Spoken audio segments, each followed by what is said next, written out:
வணக்கம். இது லக்ஷ்மி கலை diary channel. இன்றைக்கி நம்ம பார்த்துட்ருக்கிறது பீர்க்கங்காய் துவையல். இந்த பீர்க்கங்காய் வந்து உடம்புக்கு ரொம்ப நல்லதுங்க. நம்ம பீர்க்கங்காய் வந்து கூட்டு பண்ணுவோம் இல்லையா, அந்த மாதிரி கூட்டு பண்ணிவிட்டு மீதி இருக்க அந்த தோலை வந்து இந்த மாதிரி செஞ்சு பாருங்கள். இது வந்து தோசைக்கு இட்லிக்கு எல்லாம் நல்லாயிருக்கும். பீர்க்கங்காய் தோல் வந்து ஃபஸ்ட்டு வதக்கி எடுத்துகிட்டு அதுக்கப்புறம் கடலப்பருப்பு உளுத்தம்பருப்பு போட்டு வதக்கிக்கோங்க.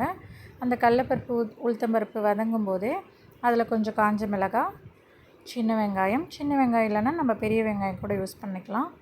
அதுக்கப்புறம் பார்த்திங்கன்னா ஒரு 2 பத்தை தேங்காய் கொஞ்சம் நல்லா வதங்கினதுக்கப்புறமா ஒரு கொஞ்சமாக நம்ம சின்ன நெல்லிக்காய் சைஸில் புளி, உங்களுக்கு காரத்துக்கு ஏற்ற மாதிரி நீங்கள் வந்து காஞ்ச மிளகாவும் போட்டுக்கலாம், பச்சை மிளகாவும் போட்டுக்கலாம். ஸோ அந்த ஃப்ளேவர் நல்லா இருக்குங்கிறதுனால நான் பச்சை மிளகாவும் ஒன்று ஆட் பண்ணியிருக்கேன்.